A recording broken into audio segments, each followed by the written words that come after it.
Bismillahirrahmanirrahim. Assalamualaikum warahmatullahi wabarakatuh. Waalaikumsalam Waalaikumsalam warahmatullahi warahmatullahi wabarakatuh. wabarakatuh. Selamat malam dan salam sejahtera untuk kita semua. Yang terhormat Ketua LP3M Universitas Muhammadiyah Tasikmalaya, Ibu Dr. Anggia Suci Pratiwi, Magister Pendidikan. Yang saya hormati Panitia KKN Tematik UMTAS 2025. Yang saya hormati dosen pembimbing lapangan Ibu Winda Windiani, Magister Kebidanan. Yang saya hormati Ketua Kelompok KKN Tematik UMTAS 07 Cibetia, Raden Irfan Syah Ramadan. Serta yang saya banggakan dan sayangi seluruh anggota kelompok KKN Tematik UMTAS 07 Cibetia. Hamdan wa syukronillah, amma ba'du. Pertama-tama marilah kita panjatkan puji serta syukur kehadirat Allah Subhanahu wa taala karena atas limpahan rahmat dan karunia-Nya kita dapat berkumpul secara daring melalui Zoom meeting pada malam hari ini dalam keadaan sehat walafiat. Baik. Hadirin yang berbahagia, saya Opa Sabita Rahmani selaku moderator pada acara pemaparan artikel kedua program kerja KKN Tematik UMTAS 07 Cibetia. Baik, adapun judul artikel kedua yang akan dipaparkan adalah pemberdayaan melalui program perilaku hidup bersih dan sehat di SDN 02 Cibeti, Kecamatan Kawalu, Kota Tasikmalaya. Baik, hadirin yang berbahagia, langsung saja untuk acara selanjutnya ini pemaparan artikel kedua program kerja KKN Tematik UMTAS kelompok 07 Cibetia. Kepada tim pemapar, disilakan. Baik, terima kasih untuk moderator yang telah memberikan saya waktu untuk memaparkan materinya. Nah, di sini di artikel kedua ini ada penulisnya yaitu Winda Windiani, ada Austin Septi Dwi Maharani, ada Dea Puspita, dan di Herdiana Putra, Indira Rahmawati, Muhammad Imam Fauzi, Nurifti Tawusariro, Nur Ginanjar Utami, Salsabila Naurah Riswanda, Sultan Salman Hanif Al-Fayed, Syahdata Syarosida, Wafa Sabisa Rahmani, mahasiswa lintas program studi dari Universitas Muhammadiyah Tasikmalaya yang berkolaborasi dalam kegiatan KKN di Desa Cibeti. Next. Di sini ada abstrak. Program PHBS merupakan langkah penting untuk membentuk kebiasaan sehat sejak usia dini. Di SDN 02 Cibeti, program ini dilaksanakan melalui edukasi interaktif, penyuluhan, serta praktik menjaga kebersihan sehari-hari. Kegiatan ini membantu siswa memahami pentingnya pola hidup bersih, sekaligus menciptakan lingkungan sekolah yang sehat dan nyaman untuk belajar. Next.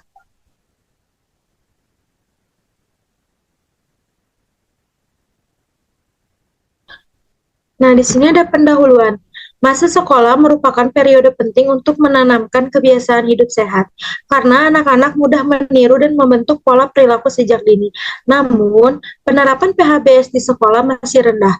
Data SKI tahun 2023 menunjukkan hanya 48,2% siswa yang mencuci tangan dengan benar. Di SDN 02 Cibeti, masih ditemukan kebiasaan membuang sampah sembarangan dan kurang menjaga kebersihan diri, sehingga diperlukan penyuluhan intensif agar siswa terbiasa hidup bersih dan sehat. Next.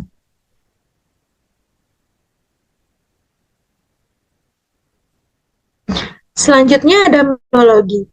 Kegiatan sosialisasi PHBS dilaksanakan oleh mahasiswa KKN 07 Cibetia dengan sasaran siswa kelas 4 sampai kelas 6 SD di SDN 02 Cibeti. Tahapan kegiatan diawali dengan persiapan, meliputi analisis kondisi, penyusunan materi, serta koordinasi bersama pihak sekolah. Pelaksanaan berlangsung pada tanggal 5 Agustus tahun 2025 dalam bentuk penyuluhan interaktif yang dipadukan dengan demonstrasi cuci tangan yang benar. Dalam proses ini, mahasiswa berperan sebagai narasumber sekaligus fasilitator sehingga kegiatan berjalan aktif, memungkinkan dan mudah dipahami oleh siswa. Next, selanjutnya saya kembalikan lagi ke moderator. Baik, terima kasih kepada Dea Puspita yang telah memaparkan artikel kami. Baik, untuk pemaparan selanjutnya kepada Salsabila disilakan. Baik, terima kasih kepada moderator yang telah memberikan saya waktu untuk memaparkan materi selanjutnya. Di sini ada hasil kegiatan sosialisasi ini. Kegiatan sosialisasi perilaku hidup bersih dan sehat atau PHBS ini dilaksanakan di SDN 2 Cibeti oleh mahasiswa KKN kelompok 7 Cibeti A, Universitas Muhammadiyah Tasikmalaya. Sasaran dari kegiatan ini adalah seluruh siswa dari kelas 4 sampai kelas 6 dengan tujuan memberikan pemahaman sekaligus membiasakan perilaku hidup bersih dan sehat di lingkungan sekolah. Nah, kegiatan ini berlangsung dengan baik dan mendapat sambutan positif dari siswa maupun guru. Siswa tampak antusias mengikuti materi dan praktik langsung 8 langkah mencuci tangan sesuai standar WHO. Poster-poster PHBS ditempel di area strategis sekolah untuk memperkuat pesan. Hasil dari evaluasi menunjukkan peningkatan pemahaman siswa yang ditunjukkan dari jawaban lebih tepat saat ditanya ulang serta perubahan perilaku dalam menjaga kebersihan. Nah, tahap persiapan dilakukan dengan matang, termasuk koordinasi dengan kepala sekolah, menyiapkan materi dan media pembelajaran seperti poster dan peralatan cuci tangan. Nah, mahasiswa juga menyusun susunan acara dan menyiapkan tim pelaksana untuk memastikan kegiatan berjalan terstruktur. Nah, sosialisasi dibagi menjadi 2 bagian, yaitu kegiatan inti yang mencakup paparan materi, diskusi, dan tanya jawab, serta kegiatan pendukung berupa demonstrasi praktik cuci tangan yang benar sesuai pedoman WHO. Selain itu, mahasiswa juga menekankan indikator PHBS lainnya seperti membuang sampah, mengonsumsi jajanan sehat, dan berolahraga. Siswa dan mahasiswa berpartisipasi aktif selama kegiatan. Materi disampaikan dengan bahasa yang sederhana dan disertai contoh nyata, sehingga mudah dipahami siswa. Suasana penyuluhan menjadi sangat interaktif karena adanya sesi tanya jawab dan diskusi. Hasil akhir dari kegiatan ini menunjukkan adanya peningkatan pemahaman siswa mengenai PHBS. Hal ini terlihat dari lebih tepat saat diberikan pertanyaan, serta kesediaan mereka untuk mempraktikkan cuci tangan dengan benar. Next, Teh.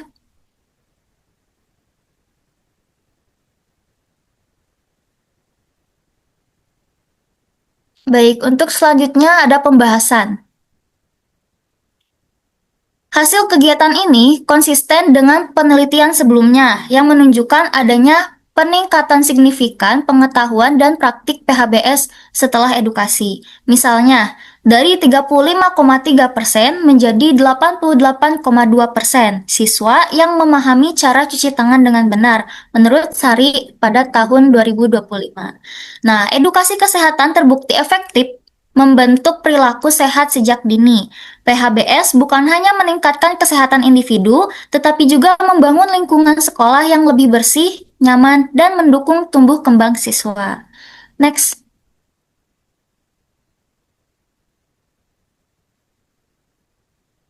Nah, sesuai yang tadi sudah dijelaskan, di sini ada beberapa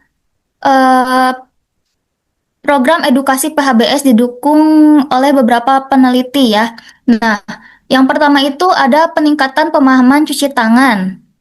Di sini sebuah penelitian yang dilakukan oleh TB Sari et al. Pada tahun 2025 menunjukkan hasil yang sangat signifikan. Dari sebelum penyuluhan itu hanya ada 35,3% siswa yang mampu menjawab dengan benar mengenai cara mencuci tangan yang benar. Nah, namun setelah penyuluhan, persentase tersebut melonjak drastis menjadi 88,2%. Nah, untuk selanjutnya ada peningkatan nilai pengetahuan. Nah, penelitian ini oleh Yesari et al. Pada 2024 juga pemahaman yang nyata. Nah, di sini rata-rata nilai pretest siswa adalah 59,50%. Sementara rata-rata nilai post-test meningkat menjadi 85,25%. Nah, temuan ini diperkuat dengan uji T atau uji tes yang menunjukkan adanya perbedaan signifikan antara nilai sebelum dan sesudah edukasi. Dengan p-value value atau nilai probabilitas yaitu 0,000. Angka ini mengindikasikan bahwa peningkatan pemahaman siswa secara statistik bukan terjadi karena faktor kebetulan. Nah, yang selanjutnya itu ada peningkatan pengetahuan umum PHBS. Selain mencuci tangan, kegiatan edukasi juga berhasil meningkatkan pengetahuan peserta didik tentang indikator PHBS lainnya. Nah, menurut penelitian Salim et al. Pada tahun 2025, kegiatan pengabdian masyarakat ini berhasil meningkatkan pengetahuan dan pemahaman peserta tentang PHBS sebesar 57%.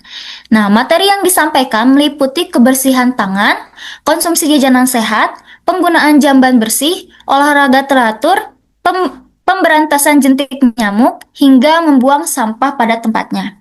Nah, lalu untuk selanjutnya, mengapa PHBS ini penting? Nah, menurut Harahap et al. Pada tahun 2023, kurangnya penerapan PHBS sudah erat kaitannya dengan tingginya angka kejadian penyakit, terutama pada anak usia sekolah.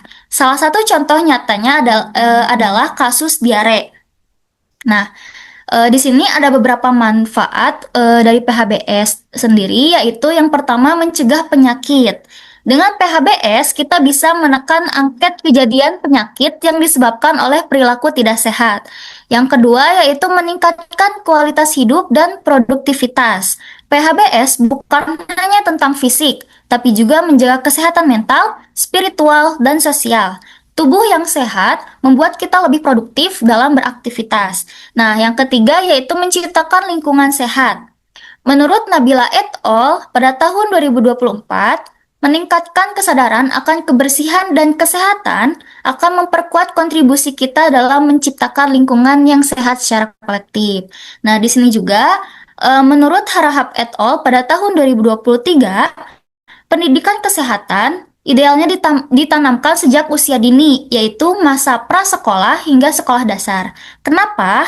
Yang pertama, ada masa kritis. Nah, di masa kritis ini, anak usia sekolah termasuk kelompok yang beresiko tinggi terhadap penyakit. Namun, pada saat yang sama, ini adalah waktu yang paling tepat untuk membentuk pemahaman dan kebiasaan hidup sehat. Nah, yang kedua, ada edukasi efektif. Nah, dalam edukasi efektif ini, pendidikan kesehatan sejak dini akan membentuk fondasi yang kuat sehingga kebiasaan baik ini akan terbawa hingga dewasa. Nah, mungkin cukup sekian yang bisa saya paparkan. Saya kembalikan lagi kepada moderator. Baik, terima kasih kepada Salsabila. Ya, saya ucapkan terima kasih kembali ya kepada Dea dan Salsabila yang telah memaparkan artikel kedua program kerja KKN tematik UMTAS kelompok 07 Cibeti A. Nah, dari pemaparan yang telah disampaikan dapat disimpulkan bahwa program pemberdayaan perilaku hidup bersih dan sehat atau PHBS di SDN 02 Cibeti, Kecamatan Kawalu, Kota Tasikmalaya merupakan upaya nyata dalam meningkatkan kesadaran serta membiasakan pola hidup sehat di lingkungan sekolah. Dengan adanya program ini, diharapkan terbentuk generasi yang lebih sehat, disiplin, dan peduli terhadap kebersihan.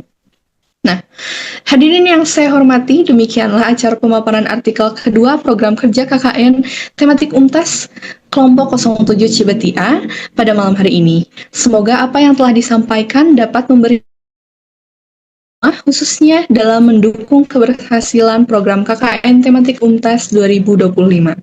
Mari kita tutup acara pada malam hari ini dengan membaca hamdalah bersama-sama.